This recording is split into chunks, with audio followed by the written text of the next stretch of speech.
Luis Rozo walked a disciplined path through higher education and corporate success in the US, but it was his roots and his father's legacy as a FIFA soccer referee that pulled him back to his true passion.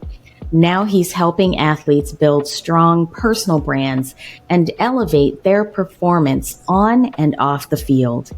Today on the Pauline Chilton Show, I'm joined by Luis Rozo, a Colombian-born entrepreneur, strategist, and soccer enthusiast who blends discipline, legacy, and personal branding in a way that empowers others to rise. Luis moved to the U.S. in 2008 to pursue higher education, studied economics, and climbed the corporate ladder. But when his father, who had a lifelong career as a FIFA soccer referee, passed away, Luis found himself drawn back to the field, not as a player, but as a mentor and brand builder. Now through his company, Pro Elevate 11, he helps athletes elevate not just their game, but their identity by developing discipline and a powerful personal brand. This is a conversation about legacy, transformation, and the power of showing up with purpose. Hi, Luis. Thank you for being on the show today. Hi, Pauline. Thanks for inviting me. I'm super excited to be here with you today. Oh, me too. Thank you so much. We spoke about your growing up in Colombia.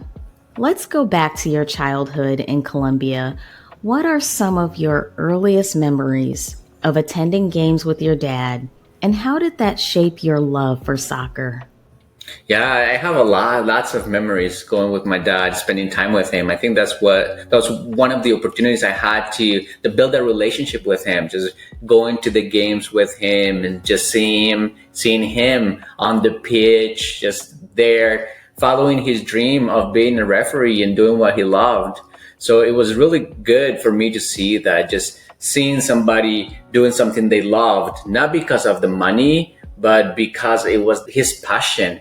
And so that was a good example for me, just to be able to see him experience the game from a different angle. I mean, it was not easy. Sometimes it was hard. Referees are not the most popular character in a game. And so it was some days were hard to see him like struggle and maybe not being popular. And so it was hard, but it's still being there and seeing all these different angles of soccer. That was very interesting. And then it helped me build a relationship with him throughout the years. And then you came to the U.S. in 2008 to study economics. What was that transition like? Yeah, I wanted to experience something different. Like I grew up in Colombia, emerging country, especially in the 90s, with all the different difficulties of the country and its past. The economical climate of the country was not the best. And so I wanted to experience something different. So I made the decision to migrate to the United States to pursue higher education, to just pursue a different type of life. And so I did that. It was not easy coming to the States, being the first person in my family to move away from our city, to away from our country. And so all of that was not easy, but I had a clear goal of what I wanted. It was to create something new. So I went to school for economics. I started climbing the corporate ladder and pursuing that life for a long time. It was not easy, but it was very rewarding, and it taught me a lot. How did your academic journey differ from the path your family had known back home? Well, I was the first person to go to college in my family. I think both my grandparents and my parents, I don't think they finished high school. And so going to college was this big thing for us. Like I wanted to do it, and it was hard in Colombia at the time to be able to have the resources to go to school. And so luckily I was able to pursue the scholarship and apply and get into the scholarship to be able to come to the States and then go to school and then work to be able to pay for my school as well, part of my school. And so it was a blessing, but it was a big task. I felt that I was like breaking a chain because nobody in my family had gone to college or even finished in high school. And so that transition, it was rewarding as a member of my family. Like I wanted to do it for future generations. I wanted to be the first one to break that, so future generations could just follow at least that path of pursuing higher education. That's amazing. After working in corporate America, what made you decide to pivot and start something completely different?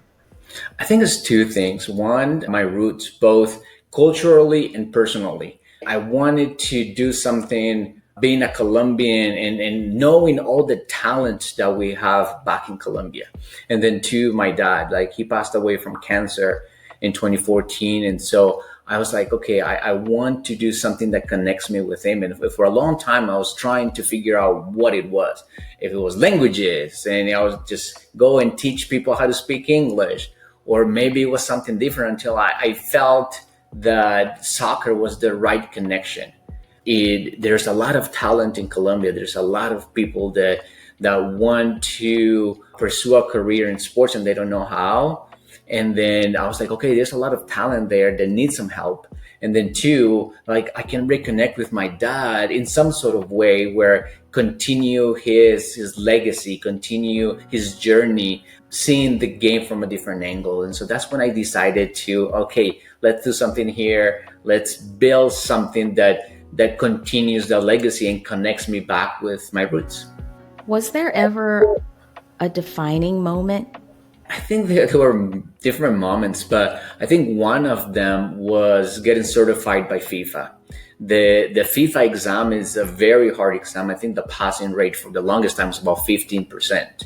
The exam is made by lawyers for lawyers because there's a lot of rules, regulations. So it's a very tough exam and you can only take it once a year. So if you don't pass the exam, you have to wait an entire year. So preparing for that, I think, after going to college in the US and all of my schooling in Colombia, that exam maybe is the time in my life that I studied the most, like months and months of dedicating time and time, just reading manuals of 800 pages, looking at regulations, policies, contracts. It was a lot. And so the moment that I was able to pass that exam, I thought I was like, okay, I did this. I was able to pass that exam without a law background. Like I don't have that background, but I still have passion for the game. And so I think that's like, okay, I did that. I can continue, start building momentum to achieve the next milestones. Your father's passing away clearly had a deep impact. How did reconnecting with the world of soccer help you process that grief and rediscover your purpose? Yeah, I think we all handle grief in different ways, right? We all are aware of the stages of grief, but we navigate through that in different ways. And for me was because I moved to the United States, so I was not able to be there during the last few years of his life. And so that left like some emptiness within me. Like I wanted to do something even after he passed to reconnect with him. And as I mentioned, I looked through different ways to reconnect and I tried different things and still was not fulfilling until I thought of this. And I remember just like watching games with him, like being in front of the TV, him yelling at the TV, yelling at the players, even though they were not listening to him, right? Or going to games where he was refereeing. And so when I started going down the path of looking through, can I become a FIFA agent? Can I be involved in the world of soccer? Then I started feeling more connected. And I started like feeling that I was able to continue his legacy and do something that he was going to be proud of me. And so I think that was like some confirmation. I mean, maybe this is it at this time in my life, something that I want to do, something that I need to do that will let me like move through the grief, navigate and handle and overcome it in a healthy way. Great. Tell us about Pro Elevate 11. Where did the idea come from? Yeah, so when I started looking at how to get involved with the game, I thought of, the second thing I wanted to do is how to empower all the talent back in Colombia. And I was like, okay, what do I have? I learned how to build a personal brand through all my work in corporate America, how to build a network, how to bridge gaps. And I was like, okay, we have all this talent in Colombia looking for opportunities, and maybe I can be that. It can be a bridge that joins all those gaps between the talent and opportunities that we have everywhere in the world. And so that's when the idea came about, that it's like, hey, let's open an agency and let's start building that. Let's start building that bridge for those players, for all the talent back in Colombia. So we're very focused in Latin America right now. We have some players here in the United States as well, but most of our focus is in Latin America, just because of my roots, just because I understand the culture, I see the needs there. And so we started doing that. We started connecting those players with opportunities globally.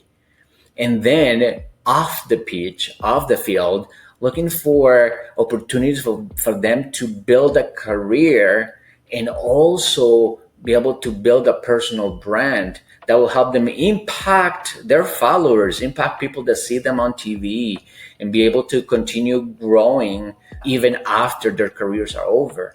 And so that has been kind of our goal, is empower players to build a successful career on and off the field. And so, are there any particular problems that you find yourself solving for the athletes you work with? Yes, I know we start being a little bit of babysitters at the beginning, right? That we work with very young athletes that are still trying to develop different skills. And sometimes when you work with athletes, they come thinking that their physical skills are everything, and that just pure talent will give them the opportunities. And sometimes they don't know that discipline and having the right mindset. In this industry, the industry of sports is an industry with lots of ups and downs. And so helping them understand that mindset is key, right? There is, you can be very talented. You can be like very good at playing soccer. But if your mindset is not in the right place, if you don't have the right discipline, if you don't have the right people around you, your career can be limited. And so that has been something that we're trying to solve early on for each one of our clients. It's like, let's build a group around you. Let's build you a personal brand. Let's build you a mindset. That way you can navigate through all the complexities of a professional career in sports, with all the ups and downs, with failures, with injuries. And so how to navigate all of that, it goes beyond just your physical abilities, but your mental abilities. So solving that has been key for us. And so why do you think that's something that's often overlooked, building the discipline and the personal brand? I think it's because it's not seen, right? We see the players playing. I mean, we see that in a soccer game, we see them for 90 minutes playing, running, scoring goals, defending, all of that. That's what we see. That's what the world sees. But they don't see all the work off the pitch. They don't see all the work in training. They don't see all the support from the families. So all of that is not exposed. And so sometimes it's not attractive, right? Sometimes we're very focused on what's cool, on what's shiny, and that is not. And so the preparation is most times overlooked because of that. The exposure is not there to it. What are some of the ways you help your athletes build that discipline? I think it starts with their families. I mean, we work very close with the people that spend the most of their time with, families and friends. I think if we can build a good group around them, a safety net, that's key. I think that helps them a lot in the moments of failure, the moments that are hard, injuries, no contracts, no renewals, bad games even. And so be able to build a good group around them, I think is very important. For us with our clients, we talk to them almost daily sometimes in the early stages, because we want to be on top of everything. We want to help them, navigate. And so building that close network, I think, is very important. I know in business and in personal development, we hear about that you become the average of the 5 people you spend most time with. And so I think that principle applies in all industries, in all areas. And so if you have a good group of people around you, it starts building you up so you can overcome the different challenges of life. That's so true. What are some of the success stories? Do you have a story you'd like to share about some really nice successes that you've had with your clients? Yeah, definitely. We have many. I think the key for us has been finding opportunities for players to play, to show their talent. Right now, there is a big growth in the Middle East. And so we have been able to bridge that for some of our players. We have this player from a really poor area in Colombia called Chocó that has been impacted by drug trafficking, human trafficking, and so they don't have a lot of opportunities. And so thanks to our involvement with local academies, we'll be able to just follow up on some players that we see that they have good talent. And then from a young age, we contact their families and we're like, hey, we want to help you guide your son to make it to a pro if that's the path that he wants to follow. And so we worked with this kid. I remember he was 16, and the rule is you cannot sign somebody unless the country allows them to sign a contract, just like a working contract. In Colombia, that's the age of 16. And so we waited until he was of age to sign a contract so we can represent them. But we were working with the family, working with the academy where they were playing. And then as soon as they were of age, at the age of 18, we had some trials in the Middle East, especially in Qatar for him, where he was able to go and sign his first contract as a professional player. And so that was very good for us. But beyond just the professional contract is the impact that made to his family, like his parents. Be able to just have just feeling peace that your kid is not maybe on the streets of the poor areas in Colombia dealing with drugs or dealing with maybe human trafficking. And so just knowing that they're pursuing their dreams and they're safe. So giving that to some parents, saying, hey, your kid is safe. He came out of a bad environment and he's following his passion. He's building a career.